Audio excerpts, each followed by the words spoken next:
What if you could tap into an ancient cosmic rhythm to manifest your deepest desires without forcing, pushing, or burning out? We are not talking about vague good vibes or wishful thinking. We are talking about a real, predictable pattern in the sky that has guided farmers, mystics, sailors, and entire civilizations for thousands of years. In this video, we are diving into the moon's cycles and how each phase holds a specific kind of energy you can work with to grow, release, and call in exactly what you are ready for next. If you have ever felt like manifestation almost works for you but never quite sticks, the missing piece might be timing, so let's fix that. Moon cycles and manifestation. Harnessing lunar power. When most people think of the moon, they think of tides, maybe werewolves, and that's about it. But long before modern astrology apps, ancient cultures were watching the moon like a clock in the sky. Farmers planted and harvested by the moon.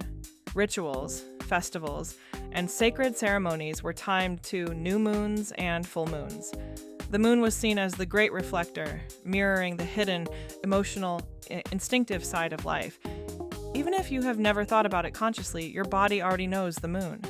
You have felt nights of heavier emotion, restless sleep, sudden clarity, or strange mood swings around certain lunar phases. Is that magic? Or is there something more grounded happening? Let's keep this simple. The moon's gravitational pull is strong enough to move entire oceans. Your body is mostly water. You are an electrical, biochemical system living inside a larger field. The moon is not forcing you to do anything, but it is part of an energetic environment that your nervous system and subconscious respond to, whether you're aware of it or not. Understanding that rhythm is step one. Harnessing it for manifestation is step two. To work with lunar energy, you do not need to memorize every minor phase. You just need a solid grasp of the main story the moon tells over about 28 to 29 days. As we go, imagine your intentions moving through a month-long story arc. The new moon is the seed. The sky is dark. The moon is invisible or barely visible. This is the beginning of the cycle.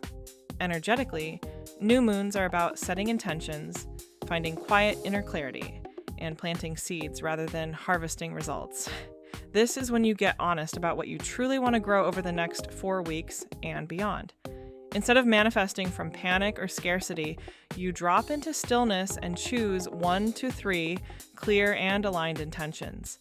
Next comes the waxing crescent phase, which is all about commitment. The moon becomes a thin sliver of light.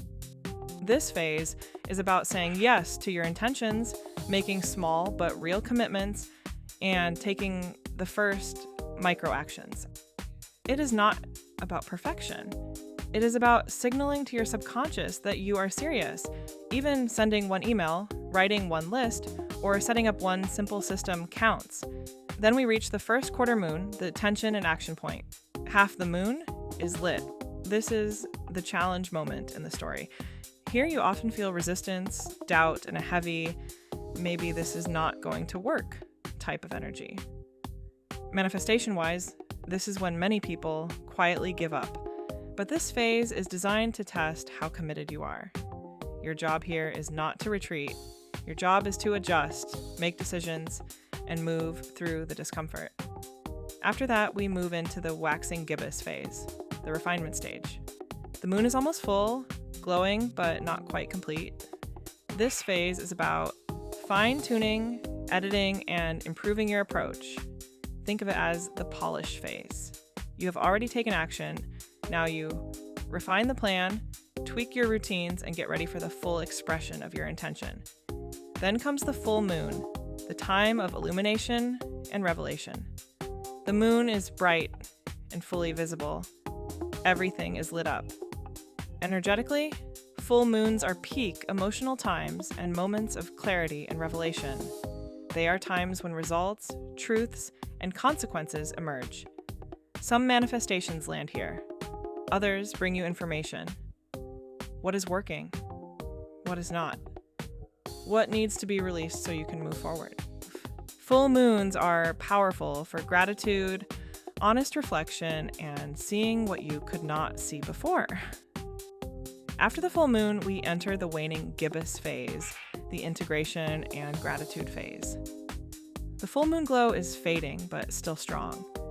This phase is about integrating lessons, sharing or processing what you have learned, and doing deep gratitude work. Think of this as the download phase where your experiences become wisdom. Next is the last quarter moon, the release and realignment phase. Once again, half the moon is lit, but on the opposite side from the first quarter. Here, the invitation is to let go, clear space, and say no to what did not align with your original intention. This is energetic housekeeping. You consciously release habits, commitments, beliefs, or even relationships that are clearly not matching the intentions you set. Finally, we reach the waning crescent, the rest and surrender phase. The light becomes a thin sliver again. The cycle is winding down. This phase is quiet and internal. It is about rest, recharge, and surrender. You exhale. You pause. You let the old cycle finish instead of forcing a new one before you have emotionally caught up. Then the moon returns to the new phase, and the story begins again. So how do you turn all of this into something practical, not just poetic? Here is a simple framework you can start using right away. First, choose 1 to 3 intentions at each new moon. At every new moon, ask yourself a few questions. What am I ready to grow over the next 4 weeks? Where am I craving a breakthrough or a fresh start? What feels aligned now? Not what I should want, but what actually lights me up. Write down 1 to 3 clear intentions. Make them emotionally meaningful, not just, I want more money. For example, you might say, I call in aligned clients who value my work and pay with ease. Or, I create a peaceful, grounded morning routine that supports my nervous system.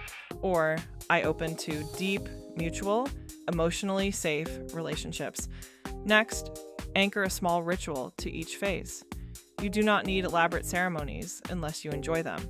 Think of ritual as a consistent, symbolic action that signals to your system that you are in partnership with the cycle.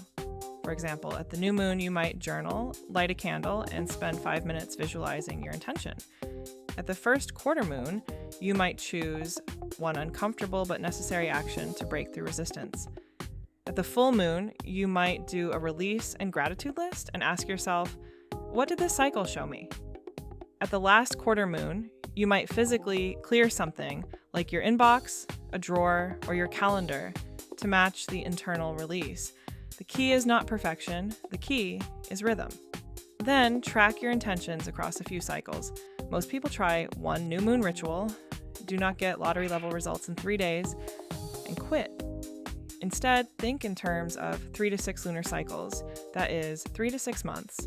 Use a simple tracker, write down the new moon date, your intentions, the actions you took during the waxing phases, the insights that arrived at the full moon, and what you released during the waning phases. When you look back, you will start to see a pattern. You will notice that when you align your actions with the growing light, things tend to move faster. When you ignore the release phases, you tend to get stuck. That awareness alone is a form of power. Now let's clear a few myths and mistakes so you do not sabotage yourself. Myth 1. If you miss the exact new moon minute, you blew it. You did not. You can set intentions within about 24 to 48 hours of the new moon and still be perfectly aligned. Do not let perfectionism be your excuse. Myth 2. The moon will do it for me. The moon is a clock and an amplifier, not a genie. You still need aligned action, self-honesty, and follow through. Myth 3. Every full moon has to be dramatic. Sometimes the most powerful full moons are quiet realizations. A subtle no, a small boundary, a gentle shift. One common mistake is manifesting from fear instead of desire. If your intentions are secretly, I am terrified, fix this for me, your energy is scattered. Use the days before the new moon to regulate, ground, and get clear so your intentions come from desire and alignment instead of panic. Now let's walk through a simple 28-day lunar manifestation example. Imagine that your intention this cycle is, I create a stable, supportive flow of income doing work that feels aligned. At the new moon, you write down the intention, you visualize how it would feel, and you identify one aligned direction you are genuinely excited about. During the waxing crescent, you update your portfolio or your offer, you send one email, or you post one message telling the world what you are available for. At the first quarter moon, fear hits. You feel exposed. You want to hide. Instead, you schedule a call, apply for a role, pitch a project, or raise your rates in a place where you know you have been undervaluing yourself. During the waxing gibbous phase, you refine your messaging, you tweak your resume, your sales page, your profile, or your pitch. At the full moon, you notice who is responding, what opportunities are appearing, and what feels off. You do a gratitude practice for every tiny sign of progress. During the waning gibbous phase, you integrate what you have learned. Maybe you realize that you do not actually want that old type of client anymore. You adjust your direction. At the last quarter moon, you release one draining obligation or underpaid commitment to make room for better opportunities. During the waning crescent, you rest. You let the energy settle. You trust that you have planted something real. Repeat this over multiple cycles, and you stop feeling like manifestation is random. You start feeling the rhythm of your own life syncing with the sky. If this opens something for you, if you are already thinking about what you want to plant at the next new moon, that is your sign to keep going. On this channel, we track these lunar shifts in real time with daily horoscopes, lunar alerts, and deep dive breakdowns of new moons, full moons, and major transits, all tailored to your zodiac sign. If you want ongoing support working with the moon instead of working against it, hit subscribe, turn on the bell so you do not miss the next lunar alert, and tell me in the comments, what is one intention you would love to plant at your next new moon? Your timing matters, your energy matters, and the moon is not here to control you. It is here to partner with you. When you learn the rhythm, manifestation stops feeling like a guessing game and starts feeling like a dance.